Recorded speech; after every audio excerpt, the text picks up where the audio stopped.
আগস্টে শহীদ মিনারে যে এক দফা ঘোষণা হয়েছিল সেটা ছিল ফ্যাসিবাদী ব্যবস্থার বিলোপ। ফ্যাসিবাদীর যে চরিত্র এটাকে শুধুমাত্র একক হিসেবে আপনারা বিবেচনা করতে পারবেন না। ফ্যাসিবাদ তখন হয়ে ওঠে যখন মনে হয় যে আমি ঠিক আর বাকি সবাই ভুল।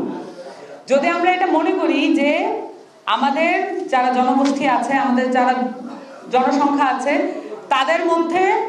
তাদের মধ্যে যারা প্রতিবন্ধী জনসংখ্যা আছে তাদেরকে বাদ দিয়ে তাদেরকে আমরা একরকমের সাইড করে আমরা গণতন্ত্রকে কায়েম করব, এটা কোনোভাবেই সম্ভব নয়।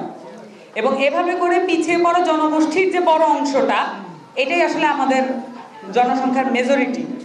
তাদেরকে আমরা বারবার বলছি পিছিয়ে পড়া, তাদের জন্য নানান এনজিও কাজ করে, তাদের জন্য নানান ধরনের সংগঠন কাজ করে, কিন্তু রাজনৈতিক দলগুলোকে দেখবেন এখান থেকে পিছপা হয়ে থাকতে।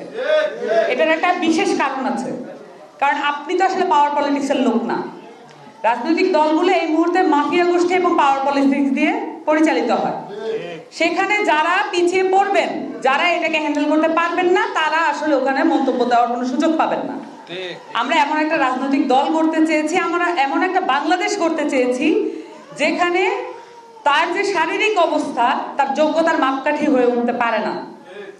আমরা ভবিষ্যতে ধরেন আমরা একটা 24 দফা প্রণয়ন করেছি। আমরা মনে করি না এই 24 দফায় আলটিমেট 24 দফা। আমরা মনে করি এখানে সংযোজন বিয়োজন উভয়ই সম্ভব। এখানে একটা অবজারভেশন আপনাদের কাছ থেকে এসেছে যে আমরা এই 24 দফায় প্রতিবন্ধী মানুষদেরকে নিয়ে কেন কথা বলি নাই। আমরা আসলে নাগরিক মর্যাদার জায়গা থেকে সকলকে সমান বিবেচনা করতে চাই, সেই জায়গা থেকে আমরা অনেকগুলো বিষয় এনেছি।